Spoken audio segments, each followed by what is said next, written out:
안녕하세요. 저는 수도권에서 사는 30대 여성입니다. 항상 여기 사연을 듣기만 했는데 저도 사연을 보내려니 무슨 말부터 시작해야 할지 모르겠네요. 사실 얼마 전에 정말 끔찍한 사건을 하나 겪었거든요. 아직도 그때 생각하면 심장이 두근거리고 손이 떨리지만 이제는 그 일에서 벗어나고자 어렵게 컴퓨터에 앉아 사연을 보내려고 합니다. 비록 그리 횡설수설하더라도 넓은 마음으로 이해 부탁드려요. 먼저 본격적인 이야기를 하기에 앞서 우리 집 이야기를 해야 할 듯합니다. 저희 아빠는 제가 태어나기 전부터 할아버지의 사업을 물려받아 전자부품 제조회사를 운영했어요. 아빠는 회사를 키우는데 청춘을 바쳤고 그 결과 작년 기준 직원 수는 100명, 연매출은 150억 정도 나옵니다. 엄마는 아빠 회사의 사무실 업무를 담당하고 계세요. 저는 수도권의 4년제 대학교 영어 영문학과를 졸업하고 처음에는 아빠 회사에서 일하려고 했지만 돌아다니기를 좋아하고 한 곳에 진득히 있지 못하는 성격이라 회사 생활은 너무 지루하고 재미없을 것 같았습니다. 무슨 일을 해볼까 고민하다가 어릴 때 꿈인 스튜어디스가 되어보고자 항공사에 지원했는데 서류는 항상 붙었지만 면접에서는 자꾸 떨어지더라고요. 1년 정도 도전하다가 계속 안 돼서 결국 포기하고 지금은 학원 영어 강사로 근무 중입니다. 그리고 사실 저에게는 가족이 하나 더 있는데 바로 1살 많은 오빠예요. 오빠와 저는 제가 7살까지는 같이 살았습니다. 하도 어린 시절이라 기억이 가물가물하지만 어릴 적 사진을 보면 저는 항상 오빠의 손을 잡고 다녔고 오빠는 저를 다정스럽게 쳐다보며 잘 놀아주었어요. 행복만이 가득할 것 같은 우리 집에 오빠가 학교에 입학한 해의 추석 명절날 비극이 닥쳤습니다. 수도권에 살던 우리는 우리 집과 가까운 친할머니 집에 있다가 전라도에 사시는 외할머니 집에 가기 위해 고속버스 터미널에 갔어요. 원래 명절 때마다 터미널에는 사람이 붐볐지만 그 해는 유난히 사람이 많아 아빠는 오빠를, 엄마는 내 손을 꼭 붙잡고 이동하다가 사람들에게 휩쓸려 오빠가 아빠의 손을 놓쳐버렸습니다. 아빠가 바로 오빠의 이름을 불렀지만 오빠는 증발한 것처럼 사라져버렸어요. 그 뒤로 한동안 저는 친할머니 집에 있고 부모님은 오빠의 행방을 찾으러 몇 년 동안 전국 각지를 돌며 다녔지만 오빠의 머리카락조차 발견되지 않았습니다. 오빠가 실종되고 우리 집은 몇 년간 초상집이었어요. 웃음소리도 대화 소리조차도 없었고 그저 눈물과 한숨소리로만 가득했습니다. 부모님이 저에게 화를 내거나 무섭게 하시지는 않았지만 부모님의 얼굴에는 그늘이 가득했었고 저는 그런 부모님께 투정이나 어리광 한번 부리지 못하고 자랐어요. 그렇게 5년 정도가 지났습니다. 부모님은 여전히 슬픔에 잠겨 있었고 저는 왜인지 모르게 자주 배가 아프고 무엇보다 두통이 심했어요. 동네 내과 소아과에서는 큰 이상이 없다고 했지만 저는 많이 아프고 힘들어서 친구들과 놀지도 못했습니다. 그래서 대학병원까지 가서 검사한 결과 우울증 진단이 나왔어요. 부모님은 그 결과를 듣고서는 아들도 잃고 딸까지 잃을 뻔했다면서 펑펑 우셨습니다.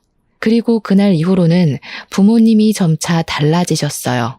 항상 무표정으로만 계시던 두 분이 제 앞에서는 항상 웃으셨고 매주 주말마다 놀이공원, 상황이 안 되면 집 앞 공원에라도 나가서 함께 시간을 보냈습니다. 여전히 부모님은 오빠를 잃은 슬픔이 크긴 했지만 적어도 제 앞에서는 이전처럼 눈물이나 한숨을 보이지 않으셨어요. 이런 부모님의 노력 끝에 저는 우울증을 극복하고 다시 밝게 살 수가 있었습니다. 물론 아직도 제 마음에는 오빠를 잃은 아픔이 있기는 했지만요. 아무튼 무사히 대학교까지 졸업하고 학원 영어 강사가 되었고 친구가 소개팅을 해줘서 남편을 만나 결혼도 했습니다. 남편은 홀어머니를 모시고 사는 외동아들이에요. 저의 시어머니는 요양원 원장님이시고 상당히 직설적으로 말하는 성격이십니다. 처음에 제가 인사를 갔을 때도 제 직업에 대해서 들어보시고는 그깟 강사가 벌면 얼마나 버냐고 하시던 분이세요. 그래도 저에게 설거지, 제사, 김장과 같은 일을 시키시지도 않았고 부당한 요구를 하시는 분은 아니시기에 크게 불편하지는 않았습니다. 남편도 저는 물론 친정 부모님께도 정말 잘했으며 집안일도 잘 도와주었어요. 결혼 후 남편과의 관계도 돈독했고 저도 강사로서 어느 정도 입지를 다지며 남부럽지 않은 신혼생활을 즐기고 있었습니다. 다만 아빠의 회사 근처에 비슷한 업종의 회사가 새로 생겨서 매출이 조금 줄어들기는 했지만 그래도 큰 타격을 입을 정도는 아니었어요. 그러던 어느 날이었습니다. 아빠의 생신을 앞두고 평일에는 다들 일하느라 한자리에 모이기 힘드니 주말에 같이 점심을 먹으며 아빠의 생신 파티를 하기로 했어요. 그런데 미리 약속했던 날 아빠와 친한 거래처 사장님의 딸이 결혼식을 하는데 제 결혼식 때도 오셨던 사장님이시라 안 갈 수가 없다고 하셔서 어쩔 수 없이 점심 약속을 저녁으로 미뤘습니다. 아빠는 결혼식을 다녀오고 저녁에 가족끼리 만났는데 아빠가 큰 고민이 있어 보이셨어요. 저는 걱정이 돼서 결혼식장에서 무슨 일 있었냐고 물었더니 아빠가 하는 말이 결혼식장에서 오빠와 닮은 사람을 만난 것 같다고 하시는 게 아니겠어요? 저와 엄마는 깜짝 놀라 무슨 소리냐고 한번 자세히 좀 말해달라고 했습니다. 결혼식장에서 진혁이와 아주 똑같이 생긴 사람을 봤어. 대충 겉으로 봤을 때는 지금 진혁이의 나이인 30대 초반에서 중반 정도 되어 보이고 내 젊을 때랑 아주 똑같이 생겼었어. 오늘 나와 같이 간 회사 사장님이 그 젊은 친구가 나랑 너무 닮아서 그런데 혹시 아는 사이냐고 물어볼 정도였다니까. 그럼 한번 가서 나이와 이름을 물어보지 그러셨어요.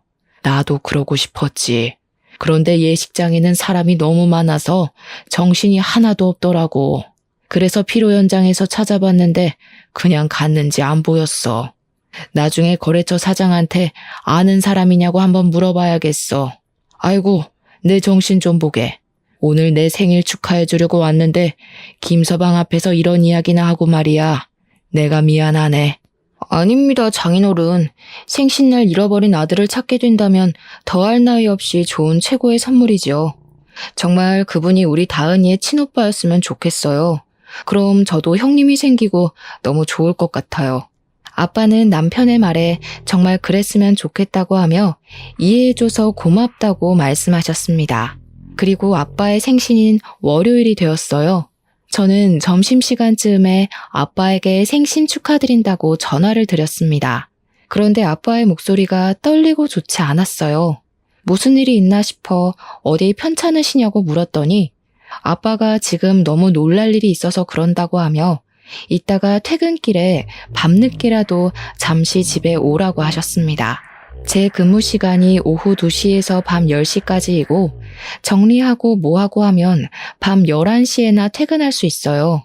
그래서 밤 11시에 집에 가도 괜찮냐고 했더니 상관없다고 하시며 오늘 꼭 잠깐만 집에 들러달라고 하시고는 전화를 끊으셨습니다. 아빠의 목소리를 들으니 무슨 안 좋은 일이 있나 싶어 걱정되어 엄마에게도 전화했는데 엄마는 전화를 받지 않았어요. 그날은 부모님 걱정에 어떻게 하루 강의를 마쳤는지 모르겠습니다. 어찌어찌 수업을 마치고 강의를 마치자마자 원장 선생님께 양해를 구하고 바로 집으로 달려갔어요. 집에 갔더니 부모님은 눈물을 흘리셨는지 눈이 벌겋고 팅팅 부어 있었고 그 모습을 본 저는 깜짝 놀랐습니다. 다은아, 놀라지 마. 진혁이를 찾은 것 같아. 너의 오빠 찾았다고. 아빠의 말에 저는 심장이 쿵 내려앉는 것 같았습니다. 너무 기쁘기도 하고 이게 도대체 무슨 상황인가 싶어 일단 차근차근 말해달라고 했어요. 아빠는 거래처 사장님 딸의 결혼식장에서 본 젊은 사람이 오빠라는 확신이 들었다고 합니다. 그래서 오늘 출근하자마자 거래처 사장님께 전화해서 사실 어릴 때 잃은 아들이 있는데 하객으로 온 한 젊은 친구가 아빠의 젊은 시절과 너무 닮아서 혹시나 해서 물어본다고 했어요. 그 말을 들은 순간 거래처 사장님은 누구를 찾으려는지 알 것 같다고 하며 오빠의 현재 직장을 알려주었다고 합니다. 알고 보니 오빠는 아빠 회사 근처에 새로 생긴 비슷한 업종의 회사 개발팀 팀장이었어요. 거래처 사장님이 오빠가 다니는 회사 사장님의 번호를 알려주셔서 아빠가 바로 사장님께 전화했고 오빠를 닮은 젊은 사람의 나이와 이름을 알 수 있는데 나이는 현재 오빠의 나이와 같은 35살이고 이름은 오빠의 이름과 같은 이진혁이었습니다. 이 사실을 안 것이 점심시간 즈음이었고 점심시간이 지난 후 아빠는 바로 그 회사로 달려가 봤지만 아쉽게도 오빠는 지금 다른 지방으로 출장 중이라 볼 수 없었어요. 하지만 사원증으로 사진은 볼 수 있었는데 사진을 보니 오빠라는 확신이 들었다고 합니다. 아빠는 회사 사장님으로부터 어떻게 오빠가 이 회사 직원으로 있을 수 있는지 그 이야기를 듣게 되었어요. 사장님은 지금 회사를 차리기 전에 다른 회사에서 부장으로 있었고 오빠는 신입사원이었습니다. 그 당시 오빠는 배우려는 열정도 가득하고 항상 열심히 하려고 해서 당시 부장이었던 사장님 눈에는 참 인상 깊었다고 해요. 그 뒤로 종종 같이 저녁을 먹으며 살아온 이야기를 했는데 오빠는 보육원에서 살다가 성인이 되어 자립금을 받고 시설에서 나와 직업 전문학교에서 이쪽 일을 배웠다고 했습니다. 사장님은 힘들게 살아온 오빠가 안쓰러워 더 잘 챙겨주고 기술을 하나라도 더 알려주려고 했다고 해요. 그러다가 사장님이 우연한 기회에 자신의 회사를 차릴 수 있었는데 함께 일할 직원을 구하다가 오빠가 생각나 개발팀 팀장으로 스카우트했다고 했습니다. 이 말을 들은 아빠는 눈물을 흘렸고 사장님은 오빠의 연락처를 알려주며 한번 연락해서 만나보라고 했다고 해요.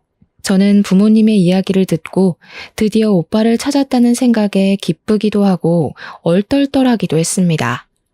집에 가서 남편에게 오빠를 찾았다고 이야기하니 남편도 어떻게 이런 우연이 있냐고 하며 매우 잘 됐다고 했어요. 그리고 그 주 주말, 오빠와 우리 가족이 드디어 한자리에 만났습니다.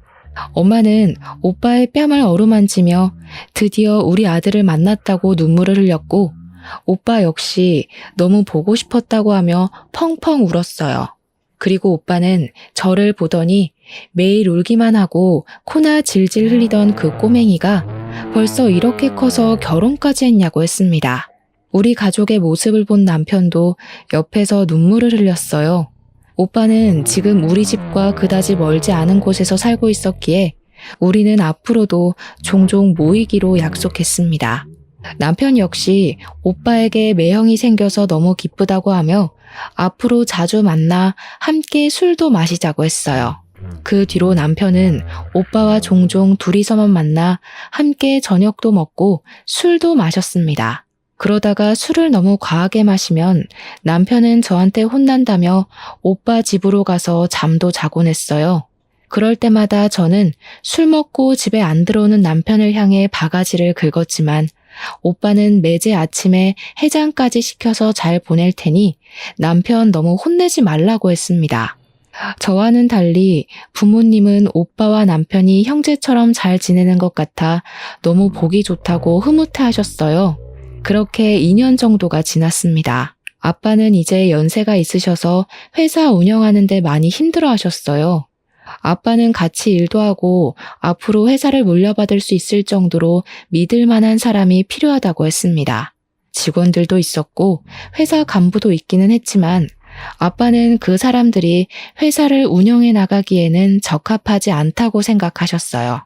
그래서 아빠는 오빠가 아빠의 회사로 오기 바랐지만 오빠는 지금 있는 회사의 사장님께 죄송해서 이직하기 어렵다고 했습니다. 이 모든 상황을 들은 남편은 장인어른의 건강이 걱정된다며 회사에 들어가서 일을 도와드리고 싶다고 했어요. 그런데 남편은 전공이 전혀 다른 쪽이고 아빠 회사는 아무래도 기계를 직접 조작하고 다뤄야 하는 일이라 처음부터 하나하나 배워야만 했습니다.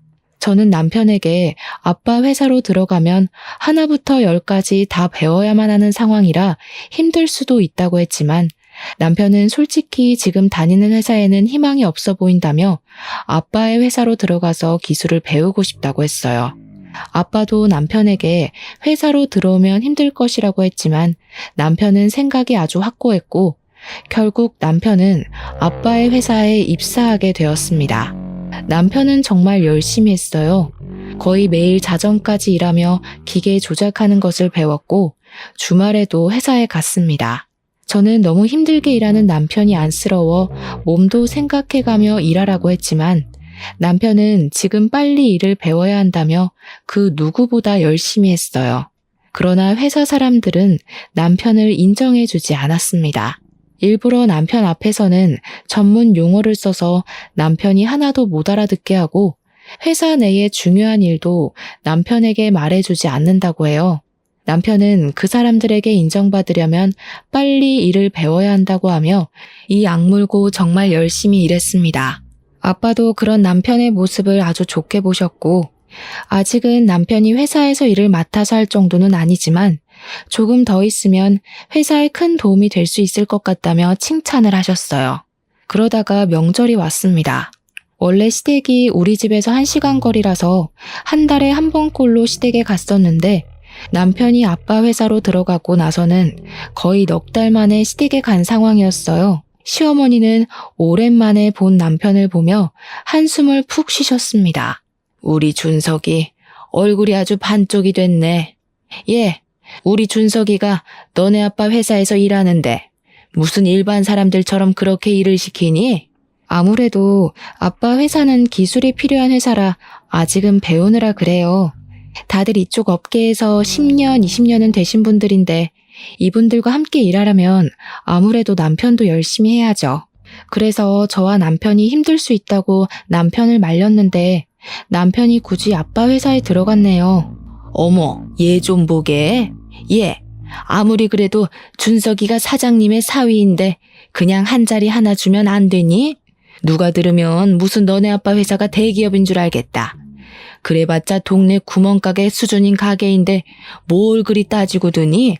그냥 빨리 딸인 네가 너네 아빠한테 우리 아들한테 부장이나 차장 같은 자리 하나 주라고 말해봐.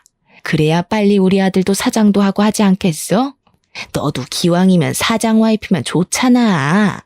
우리 아들 그래도 수도권에 4년제 대학도 나오고 이전 회사에서 그래도 인정받으면서 살던 애인데 너무 고생해서 안쓰럽다.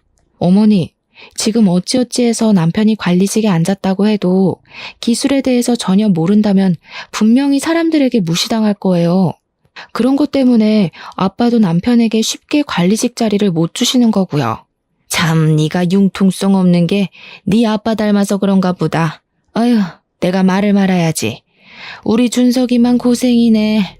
시어머니는 살 빠진 남편의 모습에 크게 안타까워했습니다.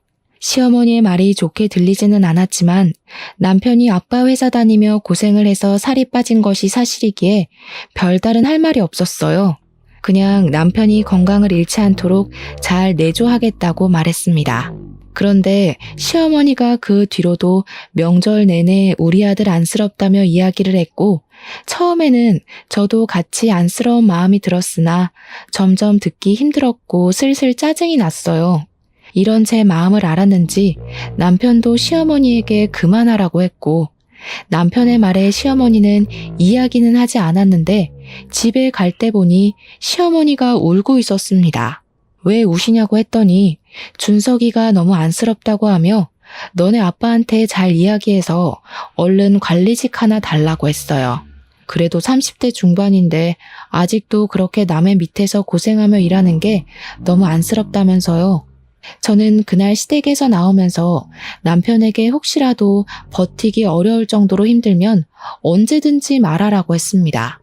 남편은 이제 일도 조금씩 손에 익고 괜찮다고 하며 열심히 해보겠다고 하는데 남편을 보니 뭔가 고맙기도 했고 마음이 짠하기도 했어요. 그렇게 1년 정도 지나자 아빠 회사 임직원들이 드디어 남편을 인정해주기 시작했습니다. 하루는 회식을 갔다가 남편이 아주 기분 좋아서 오는 거예요. 회식 때 무슨 좋은 일 있었냐고 했더니 오늘 회식 자리에서 부장님이 사과했다는 겁니다. 무슨 소리냐고 하니 부장님이 그동안 사장님의 사위인데다가 이쪽 업계에서는 한 번도 일해보지 않았다고 해서 낙하산으로 오해했는데 지난 1년간 정말 열심히 일하는 것을 봤다며 오해해서 미안했다고 말했다는 것이에요. 부장님의 말에 다른 직원들도 자신들도 오해했다고 하며 남편에게 사과했다고 합니다. 남편은 역시 진심은 통하는 것 같다며 뿌듯해했고 그 뒤로는 회사 사람들과 잘 어울렸고 대리로 승진도 했어요. 남편이 대리가 되고 얼마 지나지 않았을 때 아빠와 오빠 회사에 큰 변화가 생겼습니다. 이런저런 복잡한 사정으로 인해 오빠의 회사가 아빠의 회사로 인수합병이 돼서 오빠가 아빠의 회사에서 일하게 되었어요. 오빠가 다니던 회사와 아빠가 운영하시던 회사는 거의 같은 부품을 제조하는 업체이고 부품을 제조하는 기계 역시 거의 같았습니다. 그래서 오빠는 회사 일에 쉽게 적응할 수 있었고 일을 너무 잘했어요. 아빠 회사 사람들도 오빠가 일을 잘한다는 것을 부정하지 못했습니다. 게다가 눈치도 빠르고 눈썰미도 있고 사람들 사이에 잘 융화되었어요. 무엇보다 회사 합병 후 처음에 이런저런 갈등들이 꽤 많았는데 그런 갈등이 생길 때마다 오빠는 현명하게 대처해서 큰 싸움이나 갈등이 생길 뻔한 것을 막았다고 합니다. 사람들은 다들 오빠의 성품과 실력을 높이 평가했고 오빠는 바로 차장으로 초고속 승진을 했어요. 오빠는 임직원들이 낙하산이라고 불만을 토로하면 어쩌냐고 했지만 회사 내에서는 아무도 오빠가 차장이 되었다고 해서 불만을 품지 않았습니다. 이렇게 오빠는 초고속으로 차장이 되었지만 남편은 여전히 대리였어요. 물론 남편도 최선을 다해서 노력하고 있었습니다. 하지만 20살 때부터 직업 전문학교에 들어가서 일해온 오빠와 이제 고작 3년 차인 남편이 어떻게 같을 수가 있겠나요? 저와 아빠는 당연히 오빠가 먼저 승진하는 것이 바르다고 생각했는데 남편은 그게 아니었습니다. 남편은 계속 오빠가 차장이 된 것이 마음에 들지 않는다는 식으로 이야기했어요. 하루는 남편이 퇴근하고 집에 왔는데 투덜대는 것입니다. 장인어른 정말 너무하시는 거 아니야? 아무리 형님이 이쪽 업계에서 일했다고는 하지만 그래도 어떻게 차장까지 바로 승진시킬 수가 있어? 장인어른도 그러고 회사 사람들도 다들 형님한테 홀라당 홀려서는 보니까 기계 조작하는 것도 나랑 별반 다른 것도 없더구만. 어떻게 형님은 바로 차장이고 나는 아직도 대리 나부랭이냐고. 나도 이렇게 노력하고 있는데 말이야. 과장이라도 시켜줘야 하는 거 아니야? 나도 아빠한테 대충 회사 상황은 들었는데 솔직히 여보가 열심히 했던 것은 인정하지만 오빠는 지금 이 업계에서 20살 때부터 일해왔던 반면에 여보는 이제 고작 3년이야. 이런 상황에서 여보가 오빠보다 더 인정받기를 원한다는 것은 욕심 아닐까? 그리고 오빠가 차장이 된 것에 대해 불만을 가지는 직원도 아무도 없다면서 왜 여보만 그렇게 불만이야? 솔직히 나는 기계 어떻게 조작하는지 어떤지 아무것도 모르기는 하지만 그래도 아빠와 회사 직원들이 다들 인정했다면 여보보다 오빠가 더 실력이 있다는 뜻 아닐까? 말을 말자 말을 마라. 너도 이씨 집안이니 당연히 너네 오빠가 먼저 차장되는 게 당연하다고 생각하는 거겠지. 남편은 제 말에 수긍하지 못하고 혼자 씩씩대더니 작은 방으로 문 닫고 들어가 버렸습니다. 그 뒤로 남편은 나오지 않았고 저는 남편이 이 정도까지 화를 내는 것이 이해 가지 않았어요. 그렇게 밤이 되고 저는 혼자 큰 방에서 잠을 잤습니다. 잠을 자다가 새벽에 목이 말라 거실로 나왔는데 남편이 누군가와 통화 중이었어요. 저는 이 새벽에 누구와 통화 중인가 싶어서 몰래 엿들었는데 대충 대화 내용을 들어보니 시어머니와 통화를 하고 있었습니다. 남편은 시어머니에게 우리 아빠의 회사를 물려받아 사장 자리에 한번 앉아볼 생각으로 왔는데 갑자기 형님 그러니까 우리 오빠가 등장하는 바람에 일이 다 틀어졌다고 말을 했어요. 그러면서 우리 오빠가 나타나지만 않았어도 자신이 승승장구해서 사장까지 됐을 텐데 이렇게 찬밥 신세가 된 것이 억울하다며 오빠가 콱 죽었으면 좋겠다고까지 말했습니다. 시어머니는 남편의 말에 화가 잔뜩 난 듯했고 우리 아빠에 대해 좋지 않은 이야기까지 하는 듯했어요. 이 이야기를 들은 저는 너무 충격이었습니다.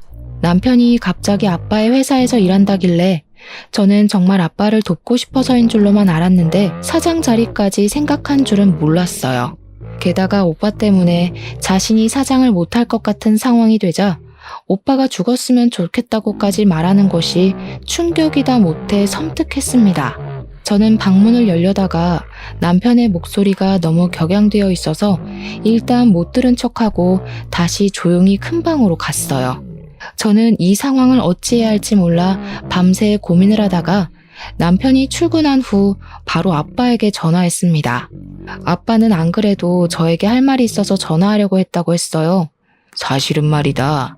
김서방이 요새 회사 내의 소문이 정말 안 좋아. 자신이 사장님의 사위라서 회사를 물려받을 것이라고 하며 회사 사람들에게 갑질하고 회사 사람들을 무시하고 다닌다더구나. 게다가 새로 들어온 사무실 여직원이 있으면 자신이 이 회사 사장이 될 것이라고 하며 따로 만나서 밥 먹고 술 먹고 하나 봐. 요새 김서방 집에는 일찍 들어오니? 아니요. 거의 매일 일해야 하느라고 늦게까지 일했어요. 여전히 밤 11시나 돼야 집에 와요. 근데 매일 회사 사람들과 밥을 먹으면서 반주한다고는 했어요. 그래서 저는 일하고 밥을 먹으면서 간단히 한잔하고 오는 줄 알았어요. 야근은 무슨 매일 칼퇴근하고 있어. 아마 사무실 여직원이랑 같이 밥 먹는 것 같아. 어찌됐건 나는 김서방에게 회사 경영을 절대 맡기지 않을 것이고 회사 관리직으로 앉힐 생각도 없어. 아무리 가족이라고 해도 가족과 회사는 엄연히 다른 거야. 네가 서운해하지 않았으면 좋겠구나. 사실 저도 아빠에게 드릴 말씀이 있어요. 어제 남편이 시어머니와 통화하면서 남편이 아빠 회사를 물려받아 사장이 되고 싶었는데 갑자기 오빠가 나타나는 바람에 일이 다 그르쳤다고 했어요.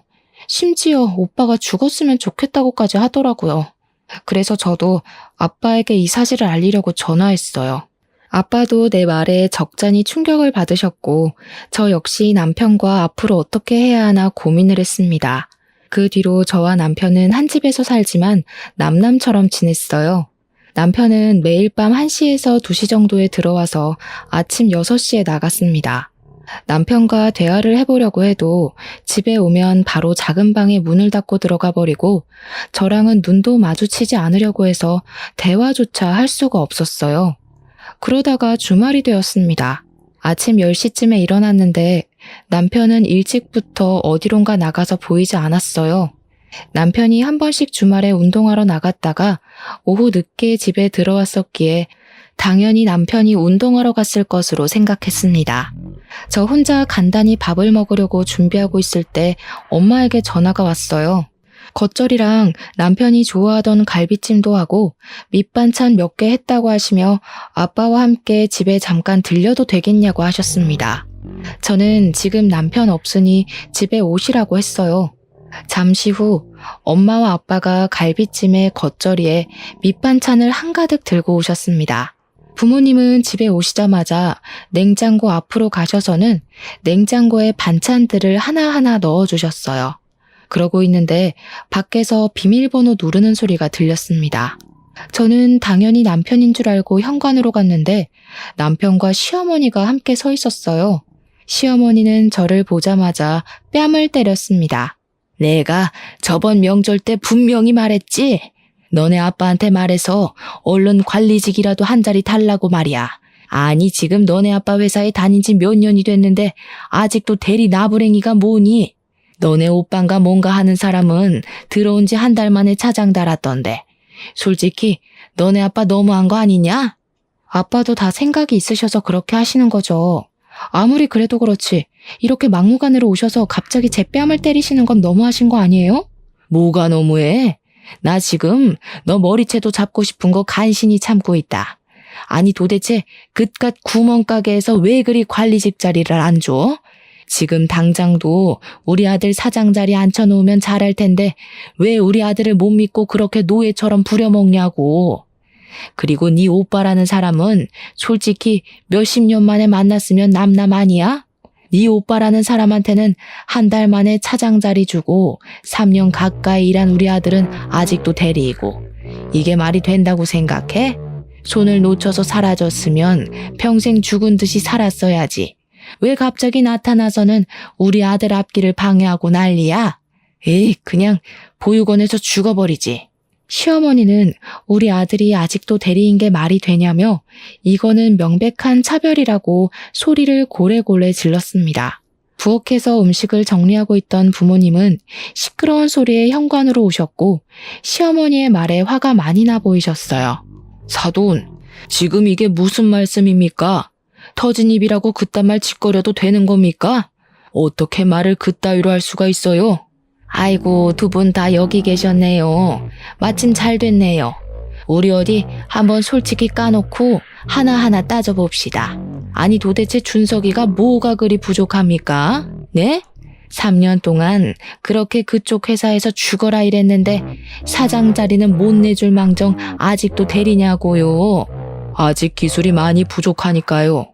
저희 회사 관리직에 계시는 분들 전부 다 최소 10년은 이쪽 업계에서 일한 사람들입니다. 그런 사람들을 제치고 고작 3년밖에 일하지 않은 김서방에게 관리직을 어떻게 내어준단 말입니까? 그게 말이나 돼요? 그럼 그쪽 아들은요? 아니, 잃어버리면 남남이지 왜 갑자기 나타나서는 우리 아들보다 더 높은 차장이 된답니까? 이게 바로 낙하산이지 뭐예요? 우리 아들은 20살부터 이미 이쪽 업계에서 일해왔어요. 우리 회사에서 일하지는 않았지만 이미 동종업계에서 인정받고 있었다고요. 그래서 회사 사람들의 인정을 받고 차장 자리까지 갈 수 있었던 거예요.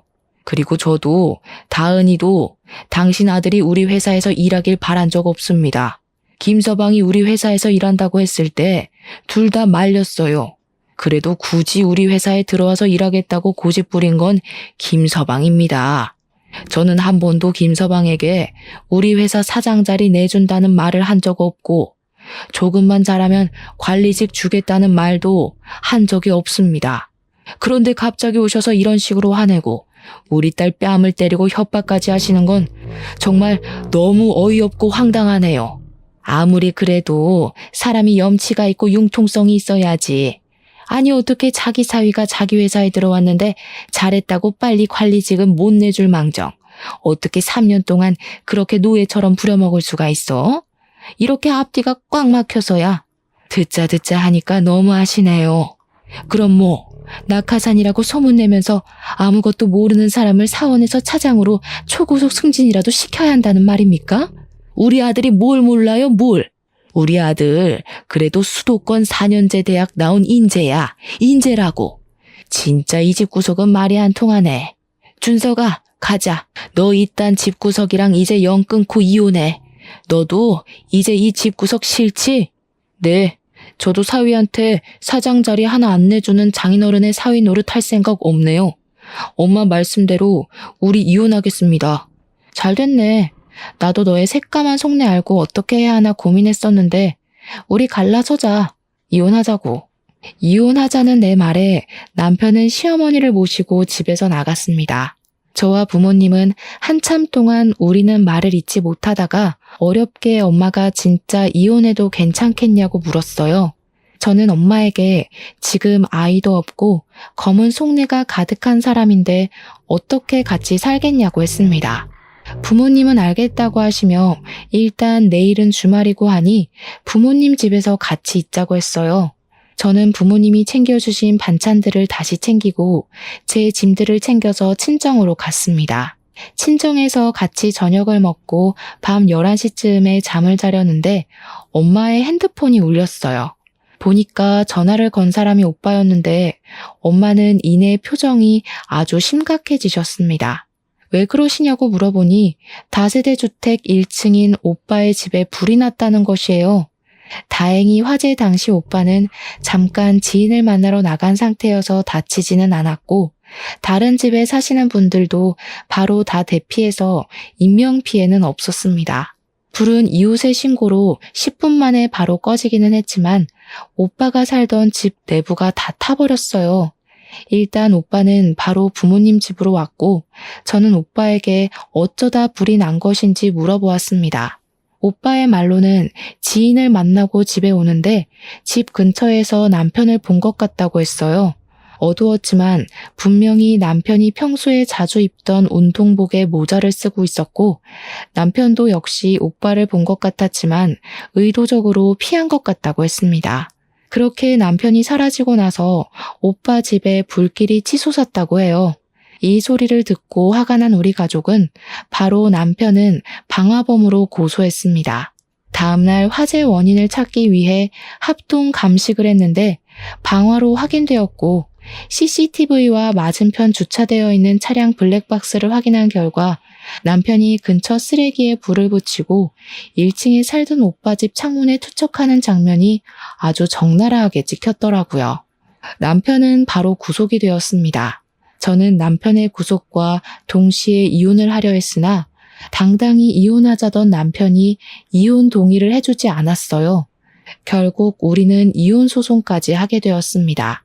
이혼 소송까지 해야겠다는 제 말에 아빠는 직장에서 남편과 불륜 저지른다고 소문난 20대 회사 여직원의 인적 사항을 알려주셨어요. 저는 바로 그 상간녀와 만났는데 상간녀는 저를 보자마자 무릎을 꿇더니 아직 20대인데 제 앞길 꼬이는 것 원하지 않는다고 하며 잘못했다고 빌었습니다. 그러면서 사실 유부남인 것을 알고 만날 생각이 없었는데 너무 치근대서 한두 번 만난 게 서너 번 됐다고 했어요. 만나면서도 이게 아니란 것은 알았는데 사장님의 사위라고도 하고 또 이혼할 것이라고도 하니 정말 그런 줄로만 알았다고 했습니다. 그러면서 원하시면 부모님이 계시는 지방에 내려가서 조용히 살 테니 제발 한 번만 용서해달라고 했어요. 저는 정말 상간녀 소송까지 할 마음으로 왔는데 상간녀의 이야기를 들어보니 상간녀도 그놈한테 속았다는 생각이 들었습니다. 그래서 상간녀 소송은 하지 않는 대신 남편이 불륜 피웠다는 모든 사실을 자백받고 증거까지 다 받았어요. 그리고 저는 이 모든 것들을 다 증거 자료로 제출해서 이혼 소송을 진행했습니다. 그냥 깔끔하게 이혼을 하면 될 일을 위자료까지 물어주게 생기자 시어머니가 저에게 전화했어요. 제가 전화를 받지 않자 시어머니는 계속 저에게 전화했고 그래도 끝까지 제가 받지 않자 친정집까지 찾아왔습니다. 저와 엄마는 집안으로 들일 생각이 없었지만 잠깐 열린 틈을 타서 무작정 시어머니가 집안으로 들어왔어요. 내가 우리 준석이가 너무 고생하는 것 같아서 나도 모르게 욱해서 그때 이혼하라고 했었어. 하지만 내 진심은 아니었다. 정말이야. 우리 준석이가 방화를 저지른 것은 잘못이지만 이혼만큼은 안 하면 안 되겠니? 이제 나도 준석이도 자리 욕심 안 부리고 조용히 살게. 그러니까 네가 너네 아빠 아니지. 바깥 사돈 좀 잘 설득해서 이혼하지 말고 죗값 받고 나오면 다시 그 회사에서 일하게 해주면 안 될까? 어머니가 먼저 이혼하라고 해놓고서는 지금 그게 무슨 소리세요? 그리고 어릴 때 잃어버리고 몇십 년 만에 찾은 우리 오빠한테 죽었으면 좋겠다느니 그런 막말을 하셔놓고 어떻게 용서를 바라시나요? 남편이 아빠 회사 여직원과 불륜까지 저질렀다는 거 알고 계시죠? 그런데도 제가 이 모든 것을 다 용서하고 옥바라지까지 해가며 같이 살라고요? 저는 절대 못합니다. 이혼 소송까지 해서 위자료까지 받을 거예요. 아시겠어요? 너 정말 너무하는구나. 그래도 이 어른이 이렇게 사과하러 왔는데 그냥 좀 넘어가주면 안 되냐? 정말 융통성은 1도 없는 집구석이라니까. 뭘 잘했다고 사과를 받아줘요? 당신 때문에 어렵게 찾은 우리 아들이 죽을 뻔했는데 당신 같으면 용서가 되겠어요? 참나, 우리는 법대로 할 테니까 그만 여기서 설치고 나가요. 꼴도 보기 싫으니까. 난 안 나가. 당신들이 이혼 소송 취하해 줄 때까지 안 나간다고. 시어머니는 정말 우리 집에서 안 나갈 기세로 대자로 누워 시위했습니다. 엄마는 시어머니를 내쫓으려다가 힘에서 밀리자 어쩔 수 없이 경찰을 불렀고 시어머니는 결국 경찰들의 손에 끌려 나갔어요. 저와 엄마는 이렇게나 끝까지 막말하고 뻔뻔한 시어머니를 가만히 둘 수가 없었습니다. 생각해보니까 옛날에 시어머니 요양원에 몇 번 갔다가 얼핏 봤는데 주방 직원분들이 위생모나 앞치마를 착용 안 하고 주방 상태도 엉망이었던 것이 생각났어요. 그래서 식품위생법 위반으로 시어머니의 요양원을 신고해버렸고 그 결과 영업정지 2개월 처분을 받았습니다. 안전모 앞치마 미착용은 당연하고 썩은 과일들을 값싸게 떼어와서 면역력이 취약한 노인들에게 급식으로 먹였던 것이 다 탄로났어요. 영업정지 처분을 받은 시어머니는 바로 저에게 전화해서 쌍욕을 했고 저는 시어머니의 찰진 욕소리를 그대로 녹음해서 시어머니의 지역 신문에 투고했습니다. 그러자 그곳에 부모님을 요양시킨 보호자들이 난리가 났고 요양원 직원들도 시어머니의 막말에 도저히 일을 못하겠다며 전부 퇴사해버렸어요. 그 결과 요즘 같은 고령화 시대에 보기 드물게 요양원이 폐원했답니다. 이러한 일이 있고 나서 적지 않은 시간이 흘렀어요. 저는 지금 친정 부모님과 함께 살며 친정 아빠 회사로 들어가 사무실 직원으로 일하고 있습니다. 오빠는 여전히 회사에서 인정받으며 열심히 일하고 있어요. 남편은 이혼 소송에서 패소해서 위자료를 지급해야 했고 방화죄로 징역 2년이 선고되었습니다. 그리고 요양원이 폐원되는 바람에 당장 돈벌이도 잃고 아들의 옥바라지까지 해야 할 처지가 된 시어머니는 살던 집도 팔아버리고 허름한 원룸 하나 구해서 겨우 살고 있다고 해요. 이렇게 자리 욕심에 눈이 멀었던 전 남편과 전 시어머니는 해서는 안 될 잘못을 저질러 지금 죗값을 톡톡히 받고 있습니다. 아직도 저와 부모님은 오빠의 집에 불이 난 그날을 생각하면 두 손이 벌벌 떨리고 심장이 쿵 내려앉아요. 그때 오빠가 밖에 있어서 다행이었지. 만약에 집안에 있었다면 어렵게 찾은 오빠를 다시 영원히 못 볼 뻔한 것이잖아요. 부모님이 몇십 년 만에 오빠를 찾고 나서 기쁨의 눈물을 흘린 것을 옆에서 봤음에도 이런 일을 벌인 전 남편을 저는 평생 원망하고 증오하며 살 것 같습니다. 부디 저와 제 가족이 겪는 불행은 이것으로 마무리되었으면 좋겠어요.